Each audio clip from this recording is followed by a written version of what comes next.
Good morning, everyone. How are you? Doing great. Oh, awesome. Doing good.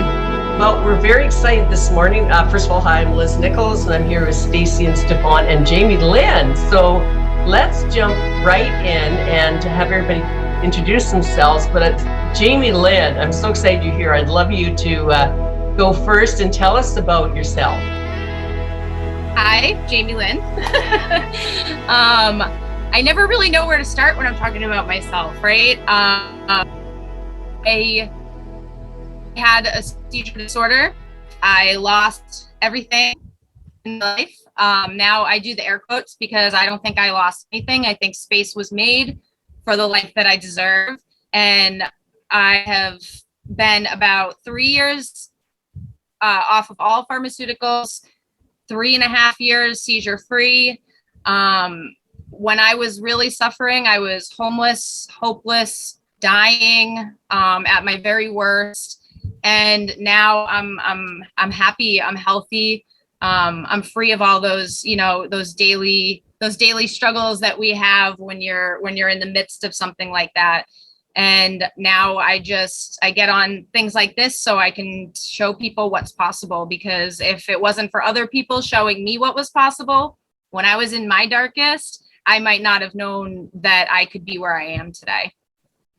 You have such an amazing story. Like, it's just incredible. I'm in awe of your journey over the last 3.5 years. So, or 3.5 years. So, and Stefan or Stacey, who wants to go next? Ladies first. Go ahead, Stacey. Okay. I'm Stacey. I'm an author, lifestyle health coach, and epilepsy coach. I developed epilepsy at the age of 5 through encephalitis. The virus had traveled to my brain, and I went into an induced coma for 4 days. They thought I was going to be paraplegic or I was going to have severe brain damage, but I came out strong. And, I struggled my whole entire life because I wasn't paraplegic and I didn't have brain damage, but they did diagnose me with epilepsy. And till this day, they can't find the scar tissue because it's so small, but it's throughout my entire brain. So I could take various seizures, but I've been controlled for quite some time now. And I take my medication along with doing natural healing and doing alternative medicine, along with changing my lifestyle. And I am living a good life right now. And I just want to share it with others and help people that are trying to cope with epilepsy. That's so cool. And Stefan, over to you. Yeah, I'm out here in San Diego, beautiful Escondido, California, enjoying life right where I grew back up. And it's like the universe led me back to where I was supposed to be in life. I went out there and had a very successful life in pharmaceutical sales, got married, homes, riches, everything, and still wasn't happy. I developed epilepsy at 17 years old from a football injury and was in a coma for 3 days. And from that point forward, I dealt with petite mal seizures for years, not even knowing what they were. So when people hear these stories, we know what you go through and what you've grown through. And our group is healthy, though. It's basically holistic epilepsy awareness and loving, transforming, and healing yourself. So having a new healthy life. And my life was just gone off the script, get a degree, get married, get the white picket fence, everything. Yeah. And I still wasn't happy. And things were not coinciding with me with alcohol, with drinking. So I'm here to help others now. I've been sober 10 years and speaking at different events, and I want to get out there more to speak at schools, for people to hear my story and hear of all of our story. I love this holistic part of transforming, because Tegretol, Topamax, Depakote, that list of medications I was taking was having such huge side effects on me. So just letting people out there know you're not alone, and we're here to Control, Alt, Delete, help you reset your mind, reset your life.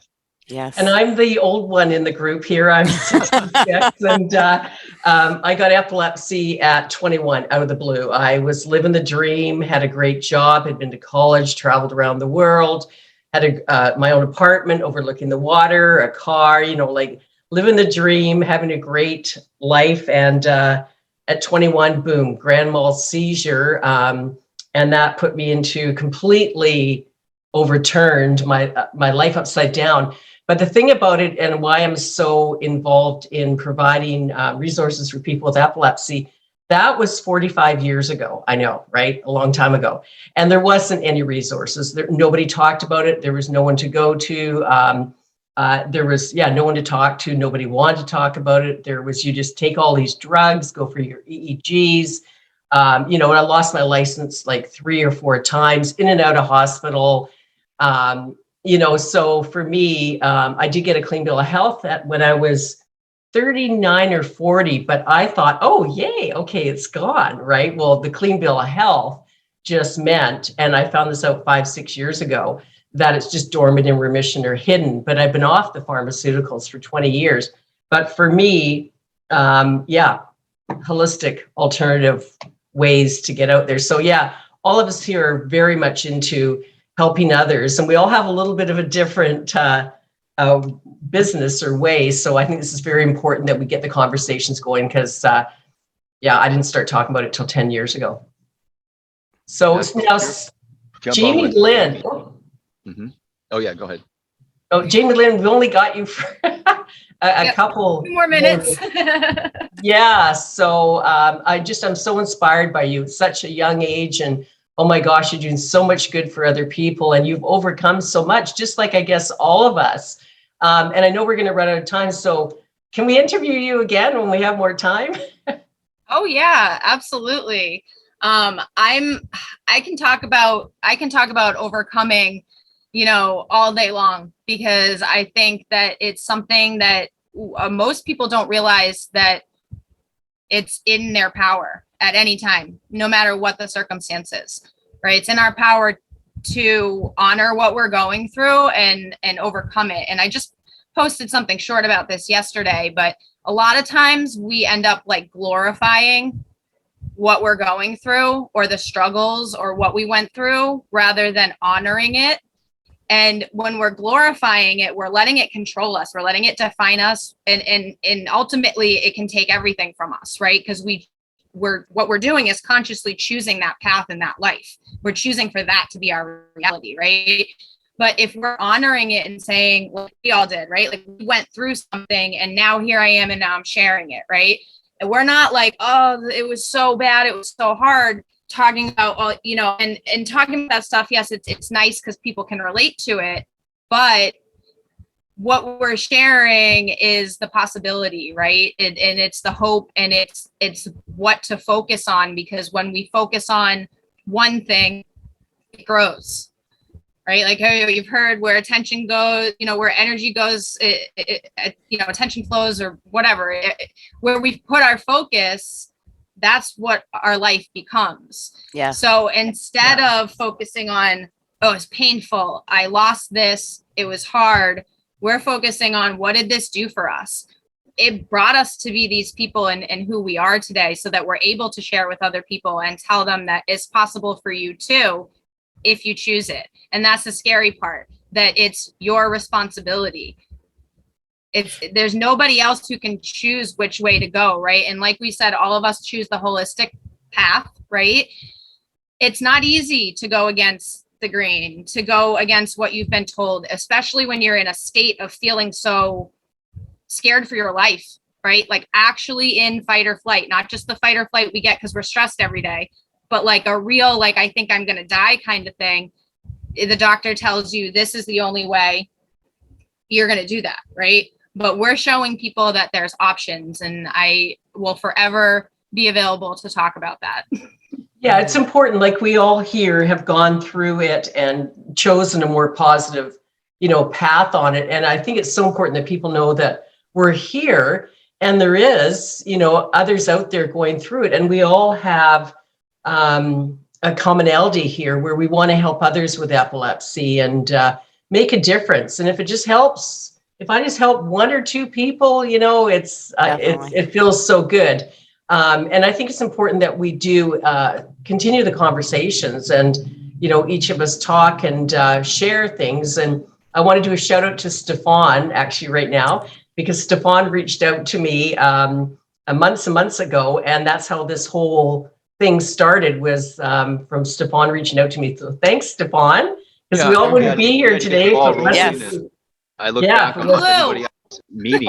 People were coming into my life right and left. And I think it was a sign like, hey, talk about epilepsy more, and then I started speaking at schools, and then I wanted to get out there. So I just Googled epilepsy. That's how I find people, and see what their stories are. So that's how I found you, Liz, and then Stacey and everybody else. Yeah, and it's and I'm so grateful, Jamy Lyn, you could join us because I've been following you for years, and you've just got amazing posts, and I just love what you share. So I'm so grateful that you're with us today because it's very inspiring. And okay, so how long have we got you for? Yeah, I was just gonna say I'm probably gonna have to go, but thank you for having me on here, and I will definitely come back.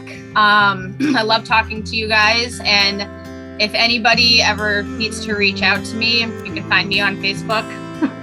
Yes, I was going to say. I'm always there. Yeah, how can people reach you? Facebook, or what's the best way? So Facebook is the best way, but my email is BraveEnoughToHeal.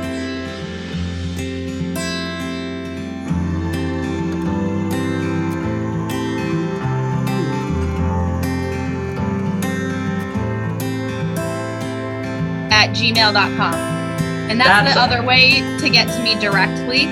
Okay. I'm not in my email as much, but I do check it. So I love that name. Facebook page is right? amazing. Brave Enough to Heal, and that's I guess that's a good place to leave it for me, because that's what it is. Like I said, it's your responsibility, right? So you have to be brave enough, and it does take courage, but it is possible. So thank you guys. I'm gonna go. Next time, let's talk about your story. And definitely Pleasure meeting you. Yes, nice to meet you too. Well, that was, oh my gosh. Jamy Lyn's amazing. Just amazing. So, yes. I could relate to her because, like when I was having constant seizures, people start to develop fears. They don't want to leave their house. They're scared about hitting their head. Oh my God. Some people, hit their head, they don't wake up. Some people hit their head, they can get dementia. You start thinking about these things, you start becoming fixated in your head. And then all of a sudden you fall into sort of depression, and you don't, that will to want to overcome and to want to live and to want to be able to, cross those obstacles, becomes less and less and less, unless you learn how to, empower yourself and look at the positive. And like Stefan said, retrain your brain, because there always is hope. If you want something and you really want it, there are ways to get it. You just have to reach out, and people will be there for you.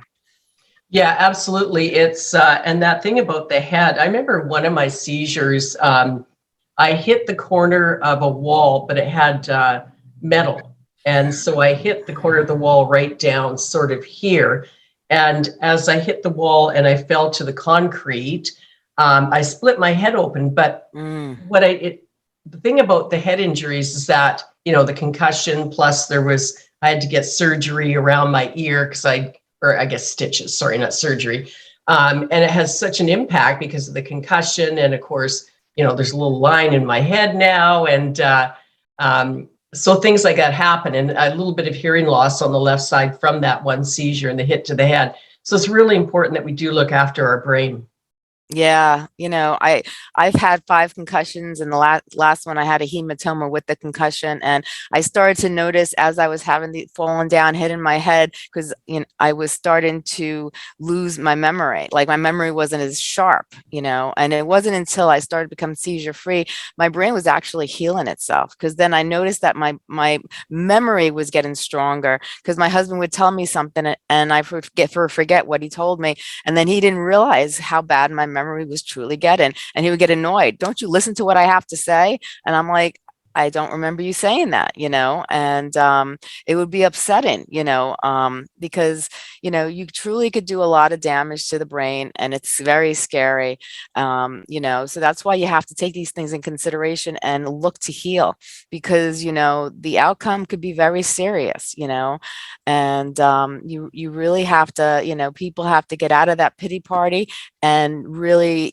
do what's right for them, and think about, how they could help themselves, and also the people around them who are caring for them, they're going through a lot too. I never realized how much my family went through being my caretaker when things were really bad for me. But the caretaker goes through as much stress in a different way as the person with epilepsy, you know. So if you're not going to want to do it for yourself, think about the people around you and do it for them. Make that your momentum to want to actually be better and heal and get to and reach, you know, to that goal, because it's possible. It is possible to, you know, you have to learn how to cope with epilepsy, and you have to, you know, it's a step-by-step program. Nothing happens overnight. And Stefan, oh my gosh, your epilepsy came around by a head injury. Well, part of it too, I was just thinking when Stacey, you were mentioning this, I had a seizure in LA Fitness, a racquetball courts out here in 2010. And I was having the feeling the aura came on while I was playing racquetball. So I went outside and I could feel it coming on. So I just immediately went to the locker room, and I woke up in the hospital about a half hour later with a huge gash on my head. And I fell down and cracked my head on the tile. So it was like the worst experience, because I always felt I could have lost my teeth. You know, people go through this, but we had to grow through it because I was still drinking heavily. I was still hungover, you know, trying to work out, be fit. There's so many people out there with epilepsy that still work out, you know, ride bikes. Maybe they're not drinking. I was a combination of both. You shouldn't be pushing yourself too hard in the gym, and you shouldn't be drinking in the bars. Yeah. Right? Yeah. So people can understand they want to be normal with this life. But from that seizure, mainly that one, I was just really sick and tired of being sick and tired. And I knew the alcohol had to leave my life. It took another year, but holistically, I started getting better even from that point forward. I started meditating, eating better. Alcohol was still there, but once I got my last DUI, I sobered up and just transformed everything and went away. Yeah. Wow, you guys, this is awesome. We definitely have to keep continuing these conversations. It's amazing. I know we all have to go because we're out of time, but thank you to everybody. And I'm so glad we're doing this. Again, thanks to Stefan. It was exciting to have Jamy Lyn. I look forward to us interviewing more people. So people watching us right now, if you would like to join us and be interviewed, that would be awesome. And also check us out on Facebook and check out all of us here. All our information will be at the end of the video. And thanks for your time. Thank you. Thank you.